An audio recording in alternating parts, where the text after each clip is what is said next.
angke-angke ini berawal dari 500 tahun yang lalu. 500 ya Bang ya? Ya, 500 tahun yang lalu ini ya.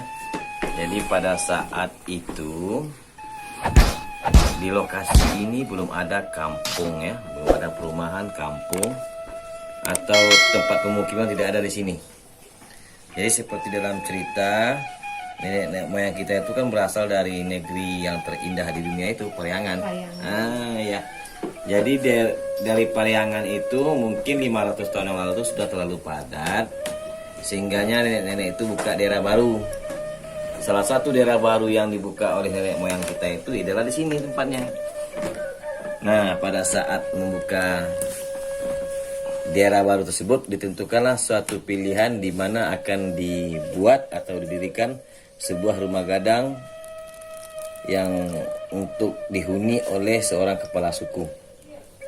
Jadi kebetulan di sini kepala sukunya ini bergelar Datuk Bengarukayo. Dia mengepalai salah satu suku terbesar di Minangkabau, yaitu suku Piliang. Ya, Piliang. Nah, jadi pergilah nenek moyang kita itu dari Periangan, turun gunung lah istilahnya ya, menuju ke lokasi ini. Nah, ditentukan ini adalah lokasi yang ada sekarang ini adalah lokasi untuk dijadikan sebagai tempat utama dari rumah pertama dari rumah gadang tersebut. Nah, pada saat akan bikin rumah itu, kalau di Minangkabau itu biasanya kan ada semacam acara-acara lah ya, seremonial ya. Misalnya pemancangan tiang utama atau bahasa Minangnya tonggak tuo ya, pemancangan tonggak tuo. Nah, pada saat pemancangan tonggak tuo ini dilakukan, rupanya tonggak tuo tersebut ditancapkan ke bumi itu mengenai sesuatu. Siapa Bang? Menancapkan tonggak tuo ke bumi. Yang ini kan tonggak tuo ini kan tancapkan ke sini. Oh, iya. Nah, pada saat menancap tersebut tonggak ini mengenai sesuatu. Jadi tidak terlalu dalam ya. Jadi mungkin di permukaan tanah ya, mengenai sesuatu yang tidak jelas dan belum kelihatan apa itu bendanya gitu kan. Ya, tapi pada saat itu menurut cerita dari nenek moyang saya, ada kejadian-kejadian yang tidak relevan dan tidak logik terjadi pada saat itu yang menimbulkan trauma, rasa takut yang sangat bagi orang-orang pada saat 500 tahun yang lalu. Jadi perbedaannya begini, kita sekarang dengan orang-orang 500 tahun yang lalu itu jangan disamakan. Iya, betul. Nah, ya. Jadi jangan disamakan mindsetnya di sini kan, orang dahulu nggak sekolah, kalau kita sekolah. Nah, jadi secara kualitas sumber daya manusianya itu jelas jauh itu kan itu. Nah, jadi karena kalau pada zaman dahulu itu karena kejadian-kejadian tadi itu, misalnya pada saat tertentu terjadilah peristiwa, misalnya ada gempa lokal sifatnya, ada hujan panas, ada puter tunggal pada siang hari, yang kejadian ini berturut-turut datangnya selama 14 hari lamanya. 14 hari ya? Ya, 14 hari lamanya. Maksudnya tidak selalu 24 jam, tidak. Tadi satu hari ini ada, besok ada lagi, besok ada lagi. Iya, 14 hari. Jadi karena adanya kejadian tersebut, itu tuh menimbulkan rasa takut bagi orang-orang saat itu, sehingganya nenek moyang saya pada saat itu menjauh tapi tidak meninggalkan lokasi. Artinya istilahnya dia berjarak lah dari lokasi tersebut, tapi dia mengamati dan memandang tempat tadi dari kejauhan mungkin beberapa ratus meter gitu. Nah, kejadian tersebut berulang-ulang, tidak juga berhenti. Pada hari ke-14 itu diadakan rapat. Ya, rapat tersebut menghasilkan musyawarah yang mengatakan istinya pembatalan bikin kampung di sini. Nah, karena alasannya tempat ini angker, ada penghuninya lah gitu kan. Jadi jadi kalau seandainya kita melaksanakan juga pembangunan ini tidak akan baik untuk anak cucu kita nanti masa yang akan datang. Nah, keluar suara yang tidak ada wujudnya. Pada saat itu keputusan sudah didapatkan, keluar suara gaib yang tidak ada wujudnya mengatakan kalian boleh membuat rumah di sini dan perkampungan, berikan nama kampung ini Palagan, dan kalian boleh ambil nama saya adalah Batu Pendapatan. Suara itu dari mana keluar, Bang? Gaib, tidak ada suaranya. Dari mana enggak tahu? Enggak tahu gaib, loh. terdengar aja. Enggak ada gitu kan. Jadi omong tadi keluar, timbul keberanian, digali.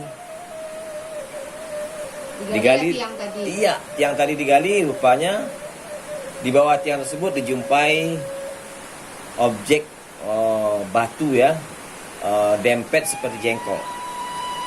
Itu jengkol. Ya, dua, jadi berarti dia sepasang istilahnya gitu. Pasang Jadi, deh bang iya, ya. seperti Ini cuma jengkol. satu nih bang ya. Ya, jadi karena dia sepasang, kepingan yang pertama sudah diambil, sudah disemayamkan atau diletakkan di satu tempat, berarti tinggal mengambil teman yang satu lagi. Nah, itulah anehnya, setiap penggalian yang kedua, yang teman yang satu lagi digali, terus dia semacam ada tarikan dari bawah tanah, amblas ke bawah.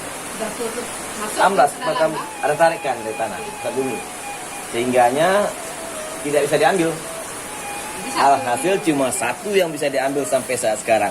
Pada ceritanya dua, tapi fisiknya yang kita punyai cuma satu. Nah, itulah cerita dari batu angke-angke tadi.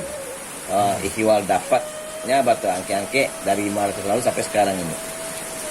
Jadi batu angke-angke itu nama aslinya batu pendapatan. Batu pendapatan. Iya, batu angke-angke ini adalah nama populer yang diberikan oleh para pengunjung. Nah, jadi batu angke-angke ini istilahnya, kalau kita bertanya berapa berat batu angke-angke, kita akan tidak bisa jawab atau menentukan 1 kilo atau 5 kilo. Iya. Karena berat batu angke-angke ini tidak akan pernah sama dan tidak tergantung kepada fisiknya seseorang. Jadi setiap orang berbadan besar, berotot kuat, muda atau laki-laki bisa mengangkat dengan ringan, belum tentu ini. Belum tentu ya bang ya. Belum tentu bisa juga dia. Ya, tapi siapakah orang yang paling kecil yang bisa mengangkat batu angke-angke? Ya Dausmini orangnya. Itu orang yang paling kecil gitu ya. Nah, kalau yang paling besar kita nggak usah hitung bang. Iya iya iya. Nah. Jadi kalau ini bang, kalau bisa misal istilahnya kalau kita ngangkat ini atau bagaimana itu bagaimana itu bang? Dia begini bang. Dia ini semacam sugesti ya.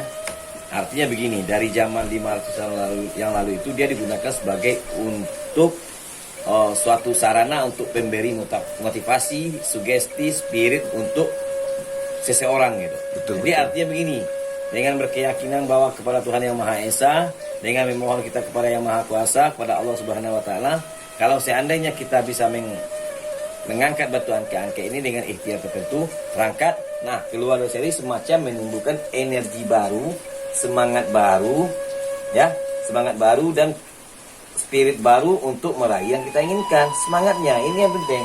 Jadi bukan terkabulkan yang mengabulkan itu Tuhan yang punya kuasa. Ya kayak. Kembali lagi ke Oke. Nah, yang iya. satu. Iya, betul. Jadi dia memberikan semacam keyakinan baru gitu. Makanya itu keyakinan yakin pada diri sendiri untuk bisa kita meraih yang kita inginkan. Jadi kemarin itu mungkin kita dalam keadaan down gitu kan, tidak percaya diri lagi, tidak yakin akan kemampuan diri untuk mengerjakan sesuatu. Sekarang itu tuh akan dibangkitkan lagi kak. Untuk motivasi. Motivasi. Jadi ada ragu-ragu, misalkan abang ragu-ragu mau kini masternya yang yang ini bagus, ini bagus. Nah ini menghilangkan keraguan-raguan tadi untuk action tadi pilih yang terbaik gitu. Gitu maksudnya. Jadi jangan terlalu skeptis.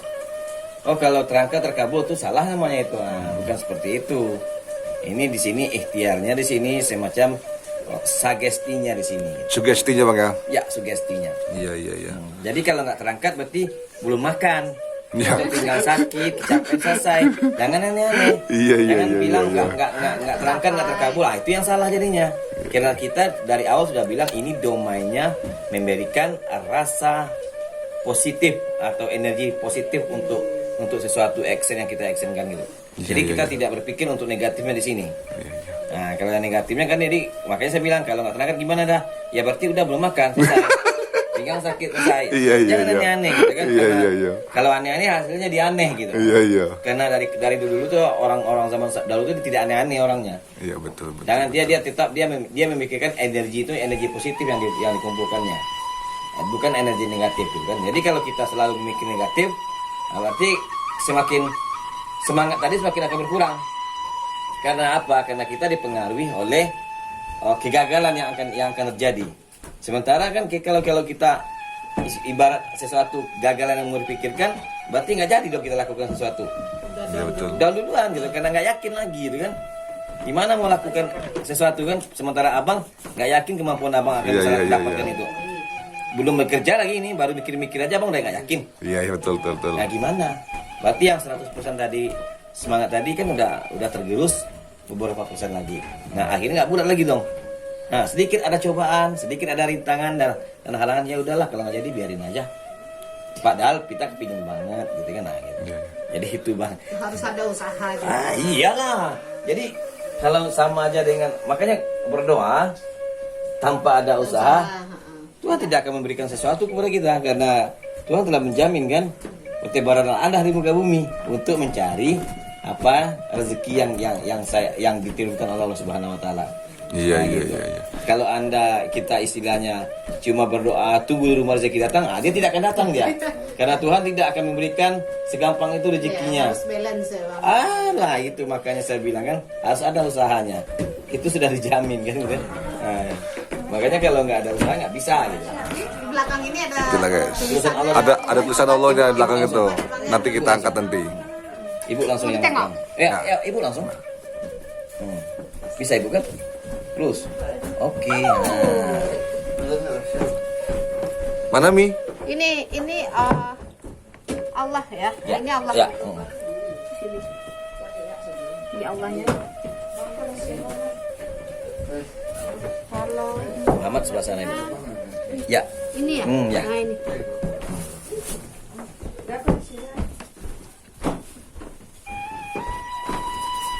Kalau Nah. apa batunya, kalau dibilang batu, Tidak Tidak batu, batu. tidak batu ya. kalau dibilang besi, Tidak juga besi. enggak juga besi. Karena gini, Iya. kalau kita ingin menentukan berat jenis satu benda, apakah itu besi, apakah tembaga atau yang lain-lainnya lah. Beratnya nggak boleh berubah-ubah dong. Iya. Ya, Nah betul. kalau berubah-ubah bukan kajian teori lagi. Nah gitu aja kuncinya. Iya, betul. Iya kan bang? Iya. Kalau beratnya abang ukur emas lah contohnya. Bang beli emas Iya. 2,5 gram kan jelas, Iya. 2,5 gram gitu kan, nggak boleh berubah dong besoknya karena udah dijual lagi kan. Nah kalau dia jadi 1 kilo gimana bang? Iya, betul, Ada ya, di betul, masalah beda, itu, kan? ya, kan? Nah, itu. Sama dengan ini. Iya, iya, iya. Kalau iya. ini kan, kalau emas timbang dia 1 kilo, nah besok dia 5, atau seusai emas yang kedua dia 5 kilo atau 10 kilo lagi, 30 kilo lagi. Iya. Nah jadi bukan kajian teori dia bang, Betul, betul. tidak nyambung dia kan cerita. Jadi seperti itu guys, sejarah dan ceritanya batu angke-angke. Nah, sekarang ini Danang Triangga mengangkat guys. Oke guys ya, kita angkat dulu guys. Kita coba dulu ya.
besi.